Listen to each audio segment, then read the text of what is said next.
All right. Should I go? So welcome everyone to the first NetPlay seminar of the year. Today we have Arianna Pera, that is my dear colleague, as she works at the IT University as me. And she has a background in statistics and data science, and now she's a PhD at the IT University of Copenhagen. So Ari, the floor is yours. Yeah. Thank you, Ale. So hi, Alessia has already introduced me. I'm a third-year PhD student in the Networks, Data, and Society Research Group at the IT University of Copenhagen. Today, I'm going to talk about a project that I did with two dear colleagues and friends, Lucio and Alessia, that will be also speakers of NetPlace in the next months. They were visiting our research group last year, and we did some research projects together while they were here. And this is one of the outputs. So it's going to be about analyzing how we can find hidden swing voters in the Twitter discourse during election times. Specifically, we're going to focus on Italian elections because we're all Italians, and I'm going to give you a bit of more context in a bit. First of all, I wanted to start with it. Let's see. Okay. With trying to understand why politics and social media are connected. We're all familiar with some cases, for instance, the Cambridge Analytica scandal that happened with Facebook during the US elections, or the impact that social media have in general with politicians, for instance, in Brazil with some pro-Bolsonaro violence that was carried out through social media. And then also in general, in election times, social media can have a high impact and power, for instance, in Argentina. It happened that they had like a big impact on the election outcomes and on the preference of voters. One very famous and clear example of this strong tangle is a series of science paper that came out about the 2020 US elections and the impact of algorithms in polarization and in general electoral decisions.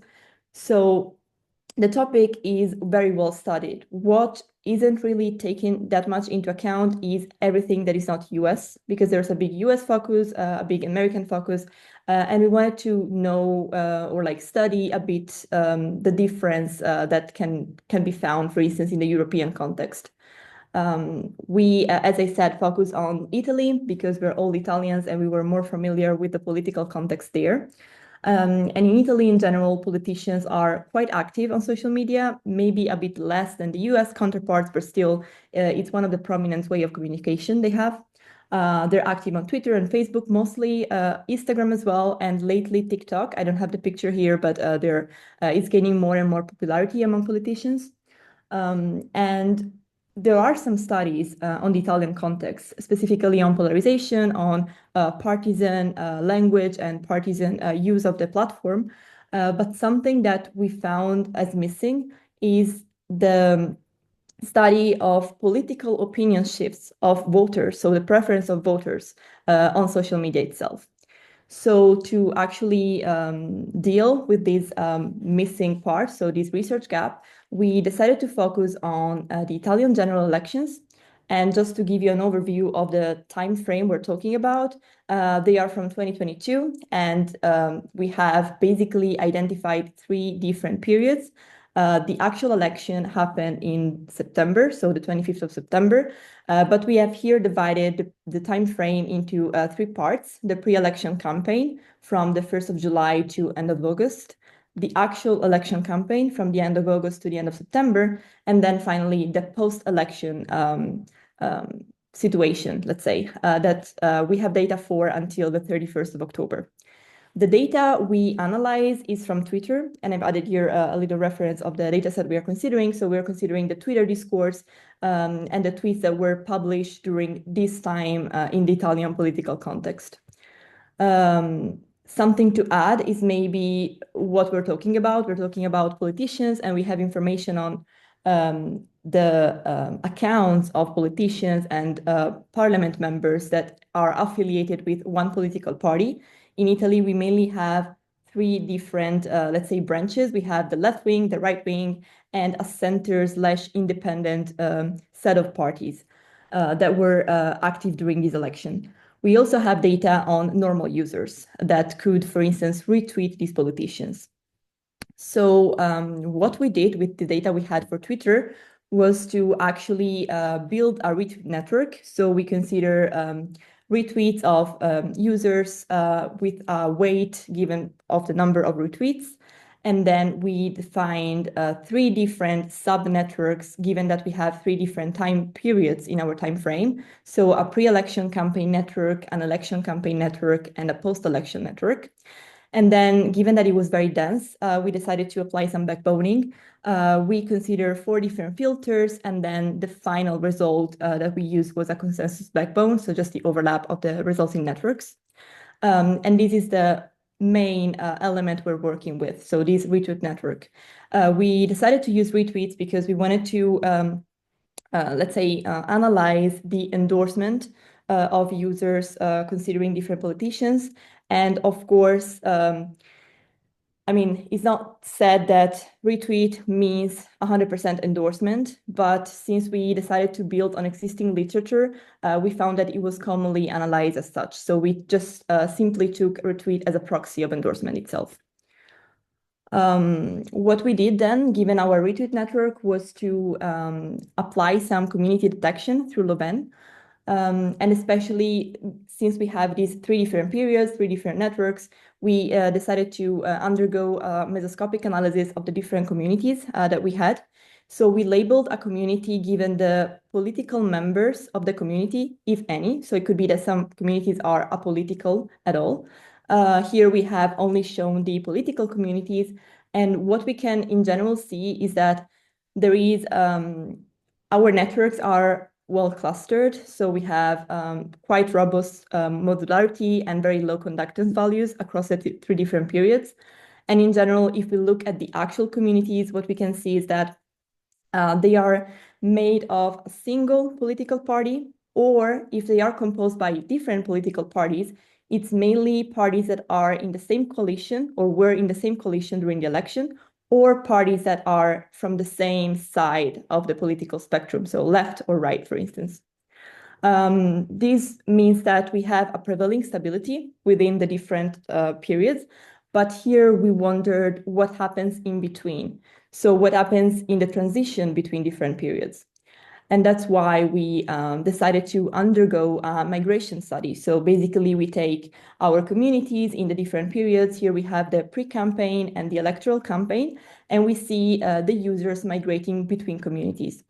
In general, so here is a maybe confusing metrics just to have like an overview of, but the takeaway is that there is a prevailing stability.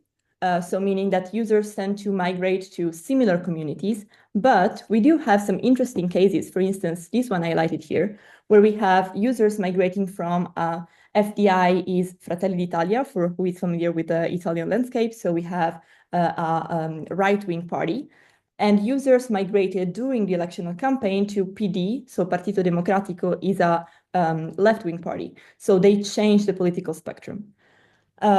This can also be seen in a similar way if we consider the transition between electoral campaign and post-elections. So again, big metrics, many communities, in general, quite a stable situation. But for instance, here we can highlight this migration that is interesting. So we have during the electoral campaign, some users that were involved in the PD, so the left-wing community, and then they go post-election to a community that contains FDI, so this right-wing party, and Azione Italia Viva, that is an independent party. So they migrate between different sides of the spectrum or to independent party here. So we started to think that this migration was interesting to study. And we went back to the political science literature to understand whether we could say something more about these people that migrated between different communities and different parties. So we called them swing voters, and we identified, again, informed by political science literature, different types of swing voters. Because as I said, it could be that I go from a left-wing party to a right-wing party, and then I'm called, or we call them hard swing voters. It could be that I go from a party to a different party within the same coalition, so I'm a soft swing voter. It could be that I go from a community that contains a party to another community different that contains one of the parties that was in the previous one. So I'm called a spurious swing voter. And then we also have the case of migration from apolitical to political communities and vice versa. So we have quite an overview of different ways in which users can migrate from a more let's say, hard or completely different way to just like actually becoming politically involved or removing the political involvement. Given this overview, we started thinking about whether there was something else we could study. And maybe it's not something network related, but it could be something language related, for instance. To this extent, we decided to actually look at the tweets, especially at the tweets that were retweeted by users, so tweets by politicians, and understand whether they contained something that could sort of help us analyzing and understanding why the swing took place. So we focus on propaganda techniques. There is a list of 18 different propaganda techniques that was proposed by Da San Martino. And we took these techniques and used a BERT-based classifier to detect the presence of these techniques from the tweets. What we have here in this plot is basically a sort of overview of whether there are some techniques that are more or less used by specific parties compared to others. So we basically computed a baseline that is the line on the zero level. That is basically the use of these propaganda techniques across the whole data set that we had. And then we have whether some parties used a specific propaganda technique more or less than others. For instance, something that I wanted to focus on are these four. And for instance, let's take the doubt, which is the most clear one. Here we have something interesting. So we have that all of the right-wing parties are generally using this kind of technique, so the use of doubt, less than the left-wing parties that are using it more than the baseline. So we have quite a difference in the use and the language choices of politicians that are active on Twitter. And this is just on a tweet level. So we haven't taken into account the swing voters yet. Again, from a tweet level, just to give you an overview here, I have some examples of famous politicians that were active in the election times on Twitter. Here we have Giuseppe Conte, that is a member of Movimento 5 Stelle, it's an independent party. We saw that he experienced a decrease in centrality from the pre-campaign to the electoral campaign period. Centrality here is measured with PageRank. And we wanted to see whether there was an association with different use of propaganda techniques. What we saw is that during the electoral campaign, he actually increased the use of slogans and loaded language, and he decreased the use of doubt. Something on this line we also did for another political candidate, that is Matteo Renzi from an independent party, again, Azione Italia Viva. He experienced an increase in centrality and a decrease in engagement between the electoral campaign and the post-elections. And in this case, what we saw was an increase of conversation killer propaganda technique and a decrease in appeal to hypocrisy, slogans, and doubt. Finally, we wanted to look at the party that actually won the elections. So Fratelli d'Italia, right-wing. We have Giorgia Meloni that saw an actually decrease in engagement from the pre-campaign to the post-election. So the very first period, the very last period. And what we saw here is that she tended to use more flag waving post-elections, more appeal to values, less slogans, and less questioning the reputation of other candidates. So it's a nuanced, let's say, association that we see, but we do see that candidates that are characterized by a change in their centrality, values, or engagement, or both, have actually a different use of propaganda techniques in the two periods. Now, going back to the swing voters, as as I said, like we have different kinds of swing voters. So we have the ones that change the parties, going to a completely different part of the political spectrums, and people that just change the party, but within the same coalition. Something that we wanted to understand was the difference between people that did change community of reference and people that did not. So the swing voters and the non-swing voters. What we saw is that in general, swing voters tended to retweet more of propaganda techniques, both in the pre-shift period, whatever that period is. It could be the pre-campaign, or the campaign itself, and in the post-shift period. So in general, swing voters are more active in retweeting propaganda techniques. What we see then, if we focus on swing voters only, is that before they shift the community of reference, they are more active in retweeting. So they have a peak in retweeting propaganda techniques before the actual shift happens. All right. And last plot, I just wanted to show you a specific case for one of the types of voters that we considered. So those called hard swing voters that were the ones going, for instance, from far right to far left. We analyzed the difference in the retweet of propaganda techniques from the pre-campaign to the post-election period. And what we saw is that post-elections, they tended to retweet tweets that contained more name-calling labeling, slogans, and loaded language, and less tweets containing appeal to hypocrisy and conversation killer. So there is a difference in the sort of like vulnerability, we call it. So the fact that they retweet a given tweet containing a propaganda technique differs from the different periods that they are active in. All right. So as a takeaway, as I said, like we saw on the overall picture, a prevailing stability in the landscape, especially of users as endorsing a given community, a given political community or coalition. But we did see some quite interesting cases of users migrating between communities. And we started wondering whether this was somehow related to the different propaganda techniques that were used by politicians that they were tweeted.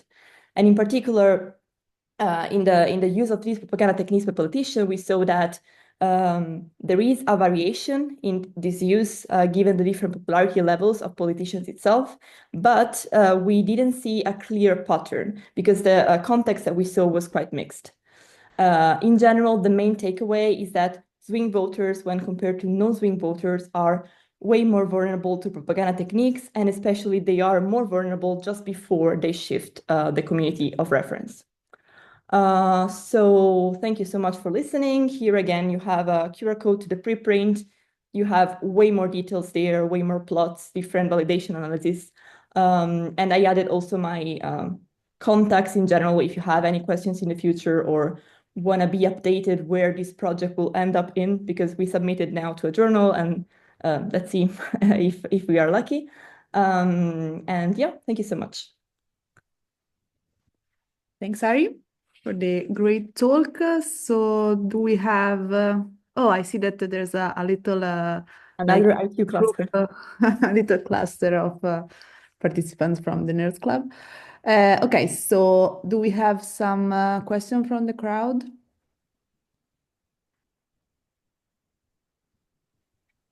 I have a question. So what is the purpose of comparing the propaganda technique in pre-election and post-election? So I assume that in the post-election time that the result is already fixed, right? That's what I mean by that. Yeah. So yeah. So in your study, what is the purpose of making this comparison? So on an overall setting in general, we were interested in understanding, so without considering the voters, just the politicians, let's say, we were interested in understanding what kind of language they use before and after an election. So whether they change the way in which they talk to the public, depending even on the election outcomes, why not? And then from a swing voters perspective, we wanted to know whether, I mean, yeah, the election outcomes actually set a result. So of course that cannot be changed, as you said. But the way in which the representative of a given party talk about the outcome can change depending on the result, and the way in which their followers or people that endorsement are actually vulnerable to what they say can also change. So something we were interested in studying was this vulnerability. So the fact that I see a tweet containing a given message, in this case, a given propaganda message, and I either just look at it and do nothing or retweet it. And if I retweet it, then it means I endorse it and I'm vulnerable to what this tweet said. So we were interested in seeing basically the difference. And since this last post-election period is just one of the 3 periods for us, we wanted to make all the possible comparisons. Okay, thank you. And may I ask a follow-up question? So you were talking about this vulnerability of swing voters. But I mean, intuitively, a swing voter is by nature vulnerable, right? Because they're swing all the time, so they are more probable to retweet the post from different parties or different political opinions. So Yeah, that I agree with, absolutely. equal, like vulnerability or swing voter, are they meaning differently or Yeah. So this is precisely the reason why we started to analyze the actual tweet. So we only started with the propaganda technique in this paper, but since, as you said, swing voters by definition tend to be more, let's say, unsure, or at least like more willing to change their mind, then we wanted to know whether there was an association with what they see online. So of course there is the old offline counterpart of what they see on TV and the friends they talk to, but at least on the online side, we wanted to understand whether there was some signal of political messages actually, drawing them towards a given direction. Okay. Yeah, I see. Thank you. Thank you. I have a less deep question and more technical one. Yeah. Maybe you mentioned, but I missed. I missed how you select like normal users versus politician, and also like apolitical communities versus political. Just like a list, a manual thing, or Yeah, so I didn't say that into detail, but so for the first question you asked, we have information on politicians, so parliament members and politicians that are active on Twitter and the party they are involved in or active in from these data set. So they already label the different users with the political party of reference. And then in terms of political community, we simply applied the community detection algorithm, and so whether the users involved the community were politicians at all. If not, our community is labeled as apolitical. Here, of course, we make a simplification because it could be that there are some news outlets or other media there that we should take into account, but this is just as a first stage simplification. So they are apolitical, and if there is at least a political representative, then they're labeled as political. And then basically the, let's say, distribution of political parties just mimics the distribution of politicians. So let's say we have within the political members of a community, we have 3 out of 10 that are from Fratelli d'Italia, then it's 30%, and the rest is something else. okay, so the distribution in these plots, it's basically done on the total of the politician in each one. Exactly. Yes. Okay. And we have just 3 minutes. Do we have some quick question from the crowd? I'd maybe ask one. Mhm. So you mentioned at the beginning you were interested in kind of comparing to US politics.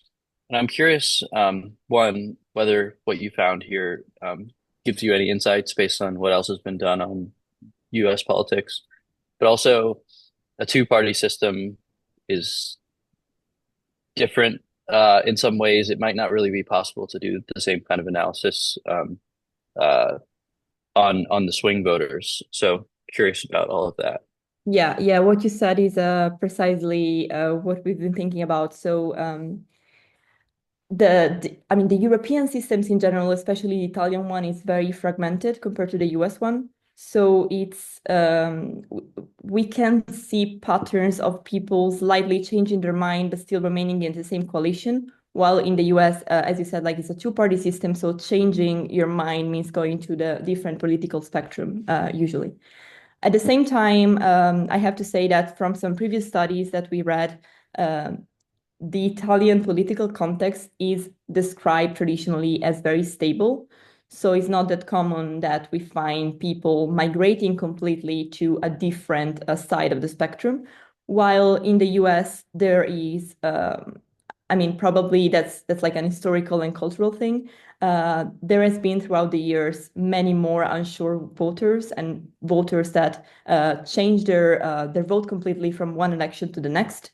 In the Italian one, I mean, it can happen, but it's less common. So we haven't done a systematic comparison to the US context, but in general, the gut feeling we had was that it's like comparing pear and oranges. So we didn't really want to, find an actual comparison to that. But I think it would be interesting to study whether this swing methodology applies there, especially I'm thinking across elections more than within the same election and different time frames.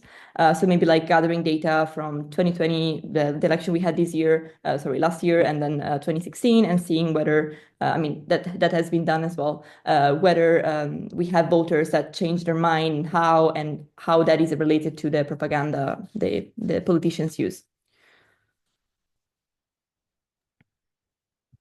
Okay, I just have Very maybe cool.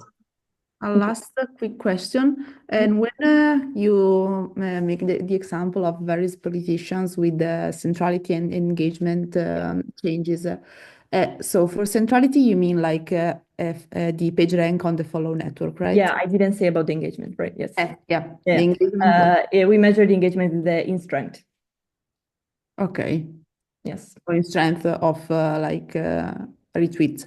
Yes. So basically, the more engaged one is the one that is retweeted more. Yes. Okay. Exactly. Yes. Okay, we are basically perfectly on time to go to the discussion part. If we don't have any other question for Arianna. Everything seems quiet. So we can go to the discussion part. Yes. So I think you have some slides to start with. Yes. Right. So I'm not super sure how to approach this, but I will talk a bit, and then the stage is open for everyone if they want to contribute or say their experience or whatever else. Yeah. So yes. So I wanted to talk about these topics, so imposter syndrome and seeing PhD or in general early research as a marathon. Because it's something that I've been thinking about and struggling with a lot from the very beginning of the PhD. I'm still working on it. I think I got better at handling it, and I will tell you more about it. But I think it's something that we should talk about more, and especially exchange, ideas and experiences with our peers, because sometimes I don't know, we keep it for ourselves and we think that other people don't feel it or don't have these issues. But the more we talk about it, the more we understand that it's an issue of everyone. So I think it's important. And I chose to use this marathon metaphor because I'm a runner, so I like running. And I think PhDs and running in general are very similar in the sense that there are some days, the good days, in which you're like perfectly ready for running and it's very rewarding, and at the end you're super happy with your run. Some other days are bad days and you don't feel like running from the very start, and then you run, and sometimes it gets better when you run, sometimes it doesn't at all, and so you just go home and you're like disappointed with the result. And these days are, they happen a lot in the PhDs as well. So you have bad days for research where you have good talks with your peers, you have nice results, you get a paper accepted, you win a grant or whatever. There are some bad days where you feel like everyone else is doing amazing, cool stuff, and you're stuck with, this plot or this line of code that just doesn't work. So I think they are sort of similar to that extent. But I just wanted to start with the imposter syndrome. And I'm going to start with this picture. This is, I don't know how, I mean, yeah, just to give a context, this has been my first conference ever. So it was a IC2SU in Copenhagen in 2023. I had started a PhD, I think 4 months before. And this was the first conference, and I was giving my very first lightning talk there, and it was about my master thesis. So it's not really clear from the picture, but it was a quite big conference for the field, around 700 people. And this was a plenary session, so the room was full, 700 people. And I was really terrified because I didn't know what to expect. I didn't know what to do right, what to do wrong. So there was my supervisor sitting in the front row, and I just kept staring at him for the whole time. And then I couldn't see anyone else, and that worked to calm me down. But despite me being super, anxious at first, then it turned out to be very fine. I got good feedback and stuff like that. But in general, at this conference specifically, I was a bit overwhelmed by everything. There were so many people, so many big names, so many, crazy smart people that I was talking to. And I started feeling like, am I in the right place? Is this my community? I think like I don't fit here because I don't do this crazy cool stuff, or I don't feel smart as they are, and stuff like that. And in general, giving talks was not really my thing back then. It's a process that you have to learn, especially during the PhD. You're supposed to give many talks, both informal and formal ones. So it's a process. And then I wanted to show this other picture with my dear friend Alessia. So this is 4 months after. This is my second conference ever, Complex Networks, and this is my second lightning talk ever. And this is just to say that, so it's not to show off, but just to say that in this conference, we won the Best Lightning Talk Award. So from the first conference, I was very anxious. I thought I could never do a lightning talk ever. And it was so stressful and I didn't like it. The second time, I took it more chill. I was surrounded by a lot of friends, and I just decided to go without being anxious. And that actually turned out to be the right decision. So even there, I felt like an imposter because every time I'm surrounded by these smart people, you feel like it's probably not your place. But the more you know other people, even like, not only from an academical side, but also from a personal side, you understand that they also felt like that 2 years ago, 5 years ago, 10 years ago, and they all went through the same process. So, or like you feel a bit less alone and less by yourself because you know that you can count on them. So nowadays, even though in the conference I go to, sometimes I still feel like, I'm there, but I shouldn't really be there because there are people that do more than I could ever imagining doing. I feel it's more like my place because there are some people I know there and some people I know I can count on. So I built my own little community that I know I can always go to if something doesn't seem right, or I just don't feel good at a specific time. Then something else I wanted to talk about that is related to the imposter syndrome, but also to, in general, comparing ourselves with others. I found myself, especially last year, I think, just scrolling Twitter. Now it's Blue Sky, but same thing. And just seeing that all these people had paper accepted at crazy conferences and were traveling a lot, were giving talks, were accepted for internships and stuff like that. And then I started, thinking whether I was probably not doing the right things because I didn't have the chance they had, or I was not doing enough because I didn't get there as they had. But the thing I still need to stop and think about, and I think we all need to stop and think about, is that it's for sure a matter of know things and being smart and show that you have passion and do the things you're supposed to do. But it's also a lot a matter of being at the right place in the right time, and also a lot of luck. And while we can control some of these factors, we cannot control all of them. So we just have to embrace the fact that there are some periods in which we're going to be, putting a lot of effort and being lucky. So everything is going to be fine. In some other periods, maybe we put a lot of effort, but it's not the right time. So it's just not going to get through. And it's fine. It's going to be for the next time. But of course, it's a bit hard when you are overwhelmed by all these smart people that are posting about their success, and in that specific time you are not that successful. So that's something I keep thinking about also now.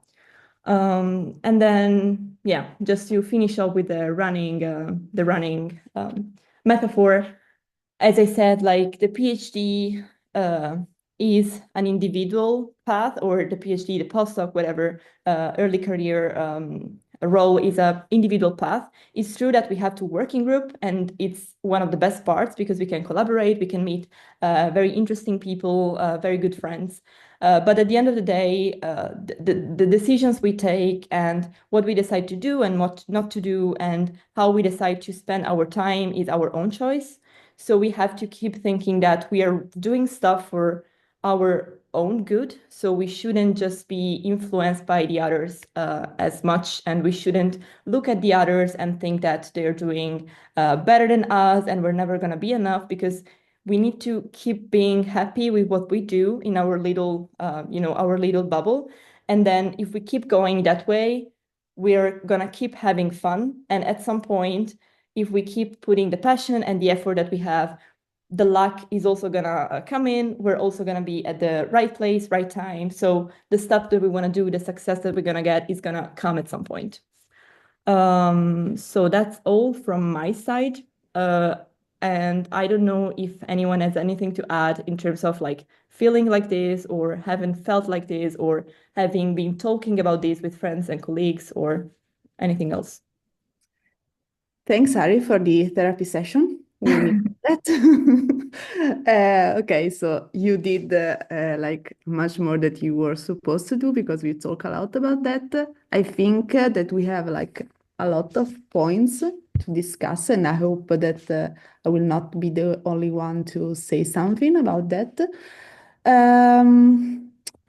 Okay, so does anybody wants to start before me, or should I? I know you want to say something. Don't be shy. Okay, I'll start. Yeah, I wanted to say that I have the exact same experience with the lightning stuff, and I can like relate a lot with the imposter syndrome and the marathon thing. And yeah, it may seem like a basic thing to say, but I think that yeah, it's a solo solo stuff to do, but the people you have around are basically everything. And I think that the work, the group where we work at is a very good example of what the group can do.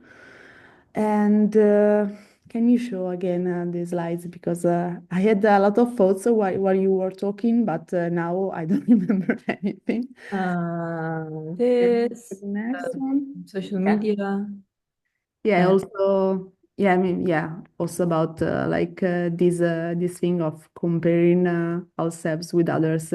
It's very difficult to remember to like not compare with ourselves with others, because basically the academic social media scenario is not like usual stuff and failures, but it's just success, just a collection of success. It's just a ChatGPT empowered CV.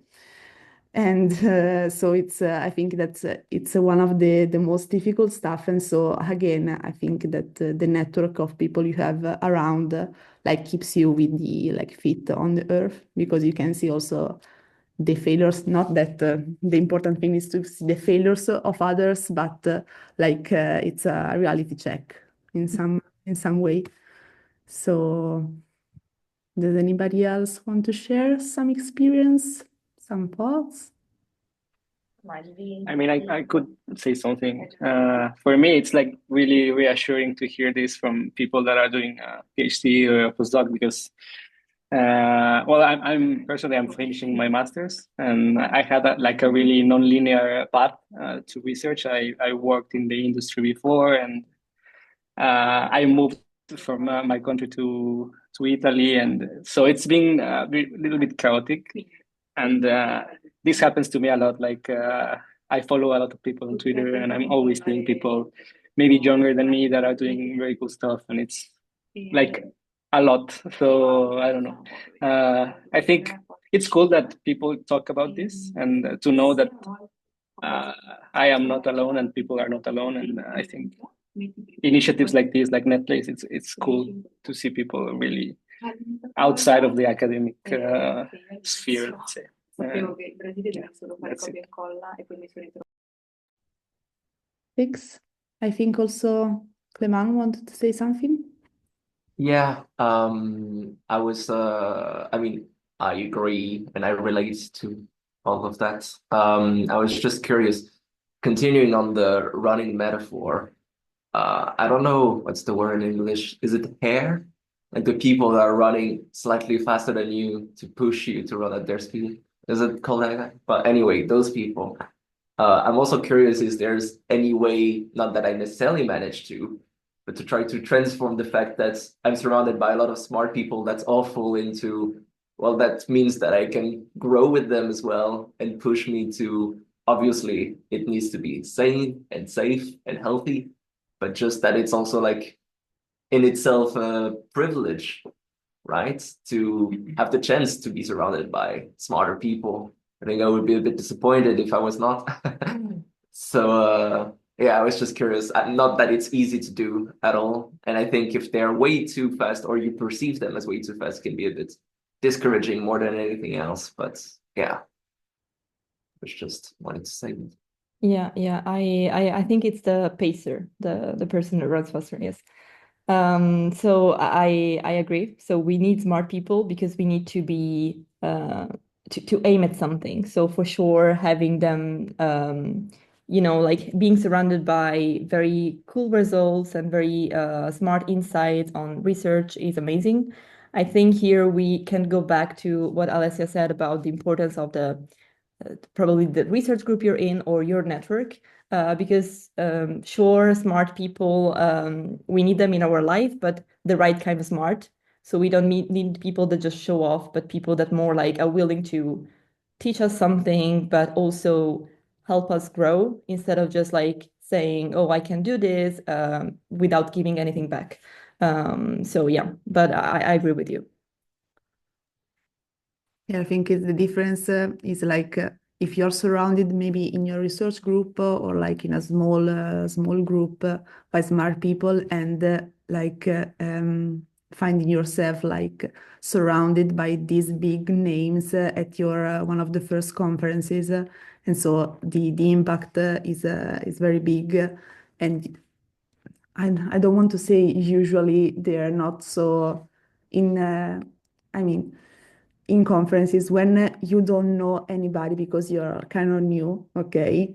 It's difficult to see like those big names as I don't want to say friends, but someone you can talk to, okay? So they're like famous people to you, and so it's easier to get scared of them rather than inspired by them. But I think yeah, in general, like having people that inspires you around you can be like very fruitful for your career in general and stuff. We have our hands on. Please talk. You don't have to raise hands. You can go. Yeah. Okay. Yeah. Yes. Thank you. Yeah. I think the analogy with the marathon is a great one. So yeah, thanks from bringing it up. Actually, I think also one of the points that are actually very important for anyone who runs and has the experience of running, it's also, well, one of them is first, if you train, you have to rest as well as train. So it's very important to not keep training every day and pushing yourself every single day. It's important to have rest. It's important when you are tired, when things are going wrong, to have a rest, leave space, and come back later. So having that resting is super important. And on the other hand, another important thing also, if you are running long distance like marathon, it's very important that you don't keep a pace higher than what you can keep for a long time. And a PhD is a very long period of time that you have to be going through. And if you go faster than you can, you work more than you can, and you push yourself more than you can, you're going to burn out, and you're going to also, most importantly, from burnout, you're not going to enjoy it, and you're going to have like bad experience.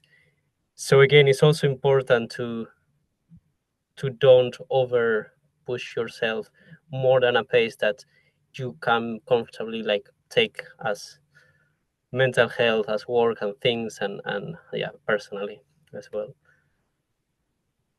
So yeah. Yeah, I agree. So you added some details on the marathon metaphor, and they're all very true. Resting is very important, and sometimes we forget about it. Also because we see, we see like senior people maybe not resting as much, but we shouldn't take them as a comparison here. So we should rest as much as we have to, because it's really needed. Go, Eric. Yeah, this is really interesting. I'm just thinking a lot about the friendship paradox too, that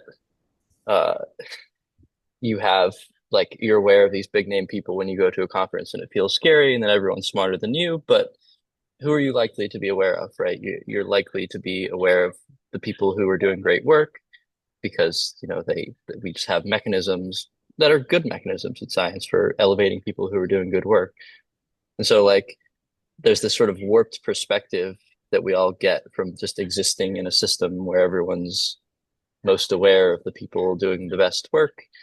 And like, it's like a just fundamental, it's kind of useful to know networks and like recognize this like fundamental psychological, like structural situation that we all find ourselves in, where no matter who you are, you can be literally one step from the top of the totem pole and still be experiencing the same feelings of inadequacy. So, um, you know, um, it's a universal experience, and it's kind of helpful to just know that everyone feels the same. So, yeah.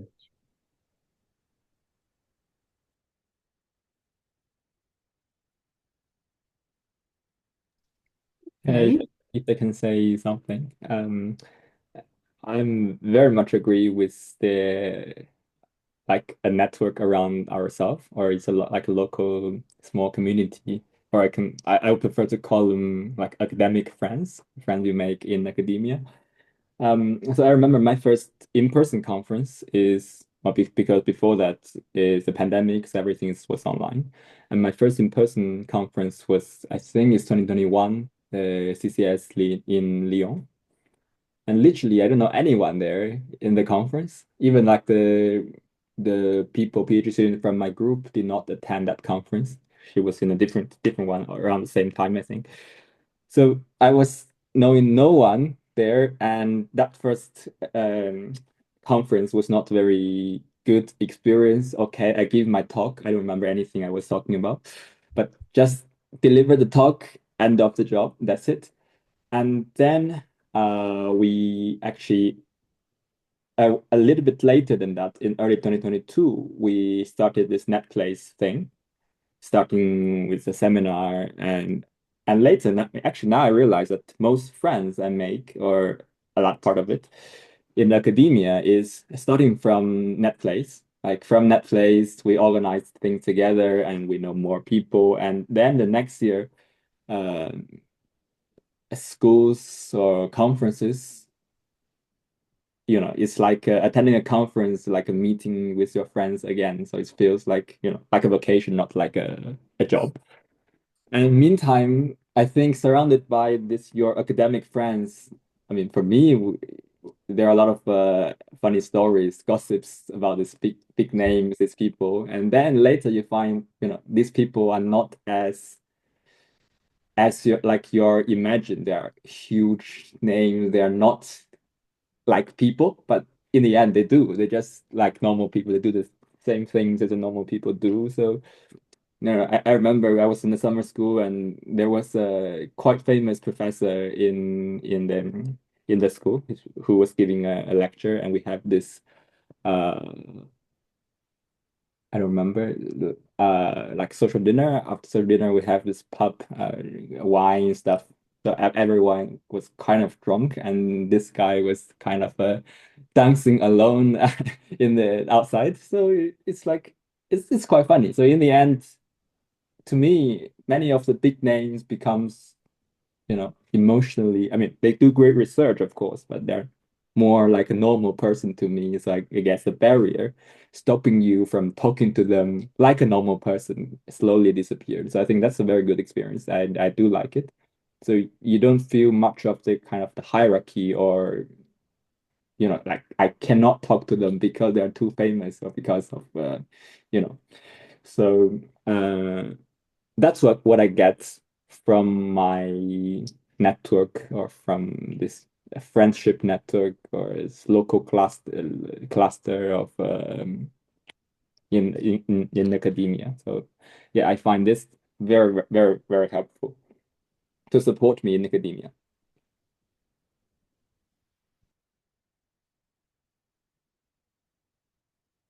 Okay, I think we all agree, and we are slightly in advance of time. I don't know if you want to add anything else.